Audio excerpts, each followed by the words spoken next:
या देवी सर्वभूतेषु लक्ष्मीरूपेण संस्थिता नमस्तस्यै नमस्तस्यै नमस्तस्यै नमो नमः।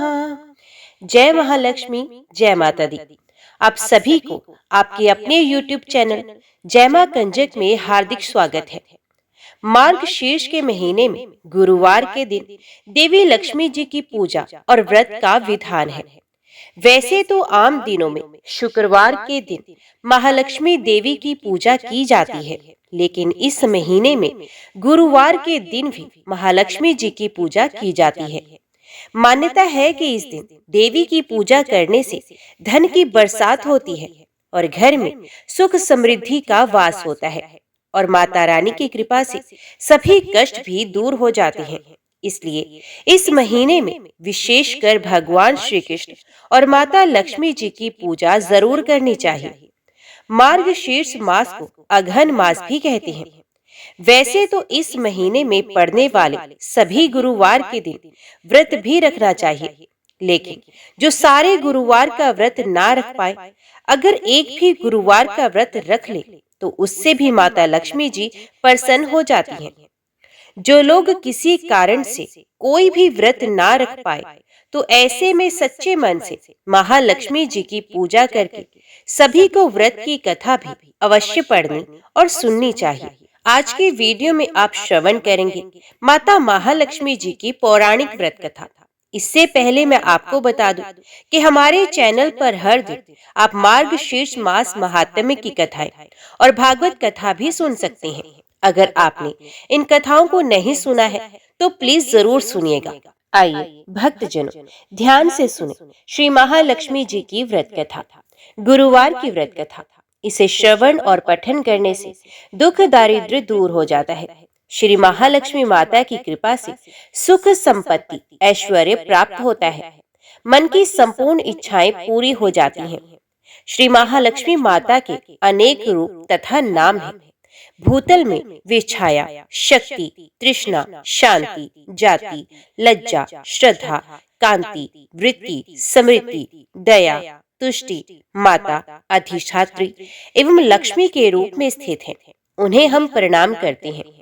कैलाश पर्वत पर पार्वती, क्षीर सागर में सिंधु कन्या, स्वर्गलोक में महालक्ष्मी, भूलोक में लक्ष्मी, ब्रह्मलोक में सावित्री, ग्वालों में राधिका, वृंदावन में रासेश्वरी, चंदनवन में चंद्रा, चंपक वन में गिरिजा, पद्मावन में पद्मा, मल्टी वन में मालती, कुंदन वन में कुंददत्ती, केतकी वन में सुशीला, कदम वन में कदम माला, राजप्रसाद में राजलक्ष्मी और घर घर में गृह लक्ष्मी इन विभिन्न नामों से पहचानी जाती हैं। इस तरह सर्वथा चारों ओर सर्वभूत में सुपरिचित माता श्री महालक्ष्मी जी की ये कथा है। अब हम इसका श्रवण पाठन भी करेंगे। भारतवर्ष के सौराष्ट्र देश में द्वापर युग की ये कहानी हुई है। सौराष्ट्र में उस समय भद्रश्रवा नाम के राजा थे। वे बड़े पराक्रमी राजा थे। 4 वेद, 6 शास्त्र, 18 पुराणों का उन्हें ज्ञान था। उनकी रानी का नाम सुरत चंद्रिका था। रानी दिखने में सुंदर और सुलक्षणा थी तथा पतिव्रता थी। उन दोनों को 7 पुत्र तथा उसके बाद एक कन्या का वरदान मिला था। कन्या का नाम श्यामबाला रखा गया था। एक बार महालक्ष्मी जी के मन में आया कि जाकर उस राजा के राजप्रसाद में रहे। इससे राजा को दुगनी धन दौलत की प्राप्ति हो जाएगी और वे इस धन दौलत से अपनी प्रजा को और भी सुख दे पाएगा। गरीब के घर अगर रहे और उसे धन दौलत प्राप्त हो तो वे स्वार्थी की तरह केवल अपने ऊपर ही खर्च करेगा। ये सोचकर श्री महालक्ष्मी जी ने बूढ़ी ब्राह्मण स्त्री का रूप धारण किया। हाथ में लाठी लिए लाठी के सहारे रानी के द्वार तक पहुंचे। यद्यपि उन्होंने बूढ़ी औरत का रूप धारण किया था, पर उनके चेहरे पर देवी का तेज था। उन्हें देखते ही एक दासी सामने आई। उसने इनका नाम काम, धाम, धर्म पूछ डाला। वृद्ध ब्राह्मण का रूप धारित माता लक्ष्मी ने कहा, बालिके, मेरा नाम कमला है। मेरे पति का नाम भुवनेश है। हम द्वारिका में रहते हैं। तुम्हारी रानी पिछले जन्म में एक वैश्य की पत्नी थी। वे वैश्य गरीब था। दारिद्र्य के कारण हर रोज घर में झगड़े होते थे तथा उसका पति रोज उसे मारता भी था। इन बातों से तंग आकर वे घर छोड़कर चली गई थी तथा वन जंगल में खाली पेट भटकने लगी थी। उसकी इस दुर्दशा पर मुझे दया आई। तब मैंने उसे सुख संपत्ति देने वाली श्री महालक्ष्मी की कथा सुनाई। मेरे कहने पर उसने श्री महालक्ष्मी का व्रत भी किया। श्री महालक्ष्मी प्रसन्न हुई और उसकी गरीबी दूर हुई। उसका घर संसार, दौलत, संतति, संपत्ति से भर गया। बाद में पति पत्नी दोनों परलोक से धार गए। लक्ष्मी व्रत करने के कारण वे लक्ष्मी लोक में रहे। उन्होंने जितने साल महालक्ष्मी का व्रत किया उतने हजारों साल उन्हें सुख भोग भी मिला। इस जन्म में उसका जन्म राजघराने में हुआ है, परंतु वे श्री महालक्ष्मी का व्रत करना भूल गई है। उसे ये याद दिलाने में यहाँ आई हूँ। बुढ़िया की बातें सुनकर दासी ने उन्हें प्रणाम किया तथा श्री महालक्ष्मी का व्रत किस तरह किया जाए इस बारे में पूछा। बुढ़िया रूप धारण किए हुए श्री माता महालक्ष्मी ने दासी को पूजा की संपूर्ण विधि तथा महिमा बताई। इसके बाद वे दासी माता को प्रणाम कर रानी को बताने अंदर चली गई। राज वैभव में रहते हुए रानी को अपने ऐश्वर्य को बहुत घमंड हो गया था। संपत्ति तथा अधिकार की वजह से वे उन्मत्त हो गई थी। दासी द्वारा बताई गई बुढ़िया की बातें सुनकर वे आग बबूला होकर राजद्वार पर आकर बुढ़िया रूपी श्री महालक्ष्मी पर बरस पड़ी। उसे ये मालूम नहीं था कि श्री महालक्ष्मी माता बुढ़िया का रूप धारण किए हुए द्वार तक आई है, परंतु रानी के इस कदर रूख बर्ताव देख तथा अपना अनादर देखकर माता ने वहां ठहरना ठीक न समझा। वे वहां से चल पड़ी। राह में उन्हें राजकुमारी श्यामबाला मिली। उन्होंने श्यामबाला को सारी बात बताई। श्यामबाला ने अपनी ओर से श्री महालक्ष्मी माता से क्षमा मांगी। माता को उस पर बहुत दया आई। उन्होंने श्यामबाला को श्री महालक्ष्मी व्रत के बारे में बताया। उस दिन अगहन मार्गशीर्ष माह का पहला गुरुवार था। श्यामबाला ने परम श्रद्धा से श्री महालक्ष्मी का व्रत रखा। फल स्वरूप राजा सिद्धेश्वर के सुपुत्र मालाधार से उसका विवाह हुआ। वे धन दौलत, ऐश्वर्य, वैभव से माला माल हो गई। पति के साथ ससुराल में आनंद से दिन बिताने लगी। इधर श्री महालक्ष्मी का रानी पर प्रकोप हुआ। फलस्वरूप राजा भद्रश्रवा का राज्य एवं राज कारोबार नष्ट हो गया। यहाँ तक के खाने के लाले पड़ गए। ऐसी हालात में एक दिन रानी ने राजा से निवेदन किया, हमारा दामाद इतना बड़ा राजा है, धनवान है, ऐश्वर्यशाली है, क्यों ना उसके पास जाए, अपना हाल उसे बताएं, वे जरूर हमारी मदद करेगा। रानी की इस बात पर राजा भद्रश्रवा दामाद के पास रवाना हुए। राज्य में पहुंचकर एक तालाब के किनारे थोड़ी देर विश्राम लेने के लिए ठहरे। तालाब से पानी लेने आते जाते दासियों ने उन्हें देखा। उन्होंने विनम्रता से उनकी पूछताछ की। जब उन्हें ये मालूम हुआ कि वे रानी श्यामबाला के पिता हैं, तो दौड़ते हुए जाकर उन्होंने रानी को सारी बात बताई। रानी ने दासी के हाथ राज परिधान भेजकर बड़े ठाट से उनका स्वागत तथा आदर सत्कार किया। खान पान करवाया गया। जब वे लौटने लगे तो सोने की मोहरों से भरा घड़ा भी दिया। राजा भद्रश्रवा जब वापस लौटे तो उन्हें देखकर रानी सूर्यचंद्रिका बहुत खुश हुई। उन्होंने सोने की मोहरों से भरे घड़े का मुंह खोला, पर हाय भगवान, घड़े में धन के बदले कोयले मिले। ये सब श्री महालक्ष्मी के प्रकोप से हुआ था। इस प्रकार दुर्दशा में और कई दिन बीत गए। इस बार रानी स्वयं अपनी कन्या के पास गई। वे दिन अघन माह का अंतिम गुरुवार था। श्यामबाला ने श्री महालक्ष्मी का व्रत किया, पूजा की, अपनी माता से भी व्रत करवाया। इसके बाद रानी अपने घर आई। श्री महालक्ष्मी का व्रत रखने पर उसे फिर से अपना राजपाट, धन दौलत, ऐश्वर्य प्राप्त हुआ। वे फिर से सुख शांति आनंदमय जीवन बिताने लगी। कुछ दिनों के बाद राजकन्या श्यामबाला अपने पिता के घर आई।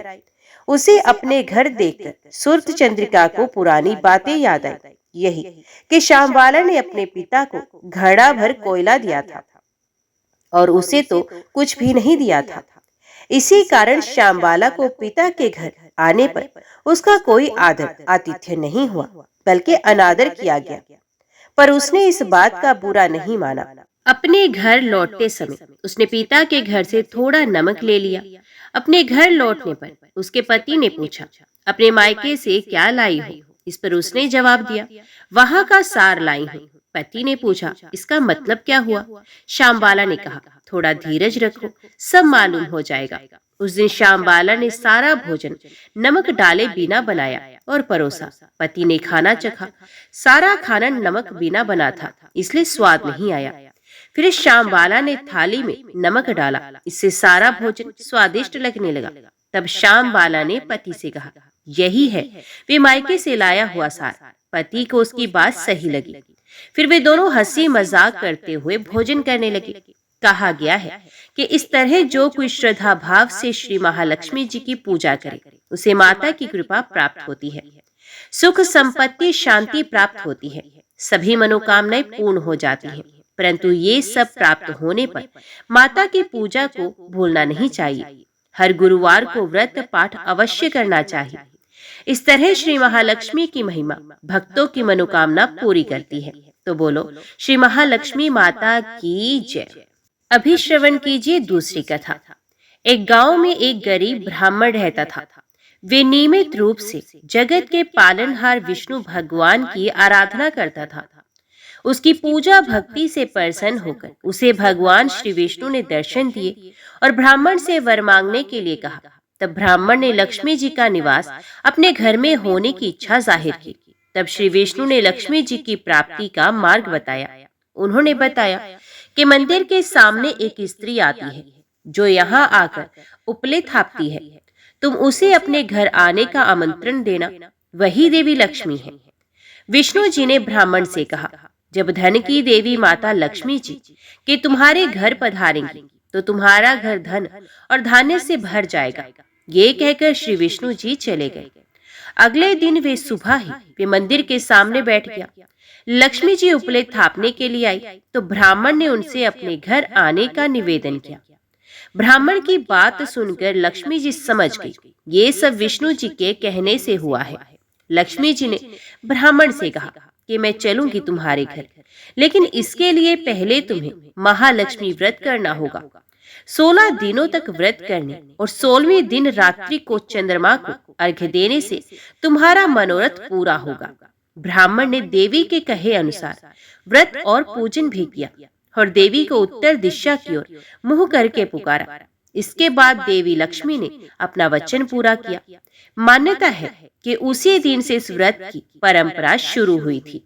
सब प्रेम से बोलो लक्ष्मी नारायण भगवान की जय।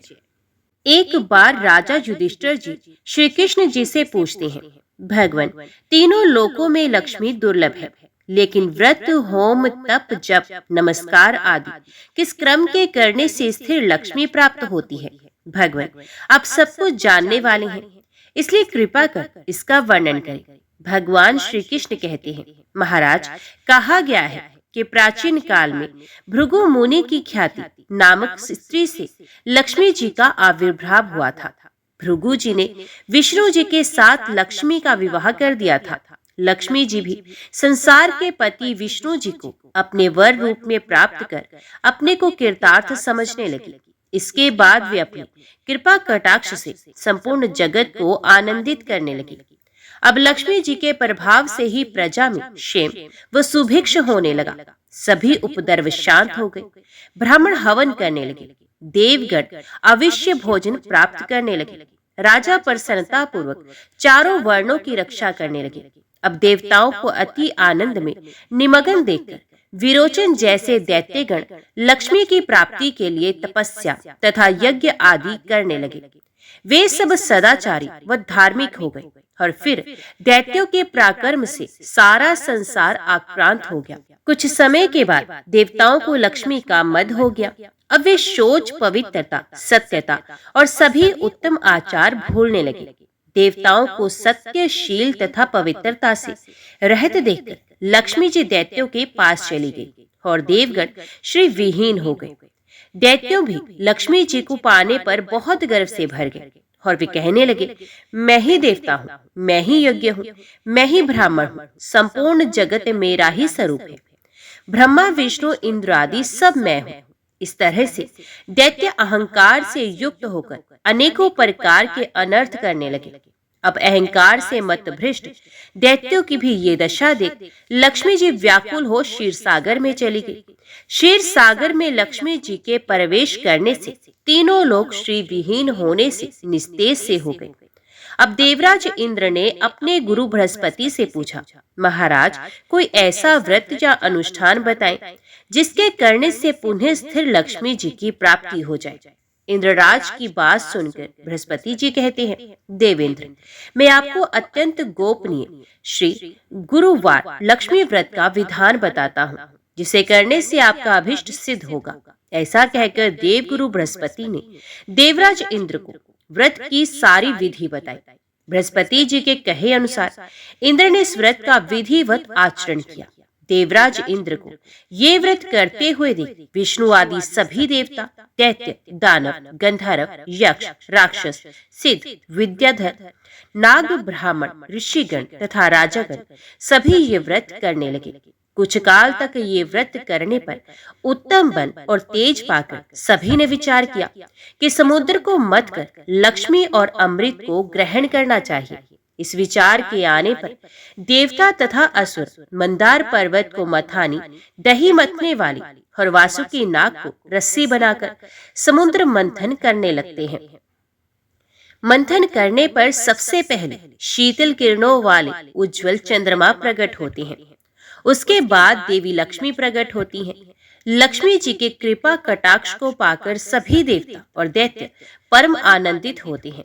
भगवान विष्णु ने इस श्री लक्ष्मी व्रत को किया था, जिसके परिणाम से देवी लक्ष्मी ने भगवान विष्णु के वक्षस्थल का आश्रय ग्रहण किया। इंद्र ने भी इस व्रत को किया था, जिससे उन्हें त्रिभुवन का राज्य प्राप्त हुआ। लेकिन दैत्यों ने तामस भाव से इस व्रत को किया था, इसलिए ऐश्वर्य पाकर भी वे ऐश्वर्यहीन हो जाते हैं। बृहस्पति जी कहते हैं, महाराज इस प्रकार इस व्रत के प्रभाव से श्री विहीन संपूर्ण जगत फिर से श्री युक्त हो गया। तो बोलिए श्री महालक्ष्मी माता की जय। मार्गशीर्ष मास का शुभ फल पाने के लिए प्रत्येक गुरुवार माता लक्ष्मी की पूजा करने का विधान है। जितना महत्व इस माह भगवान विष्णु की पूजा का है, उतना ही महत्व उनकी प्रिय लक्ष्मी जी की पूजा करने का भी होता है। माना जाता है जो भी मार्गशीर्ष मास के गुरुवार को माता लक्ष्मी के निमित्त व्रत रखता है, उसके जीवन में माता लक्ष्मी की कृपा बरसती है। उसके घर में धन के भंडार माता लक्ष्मी की कृपा से भर जाते हैं।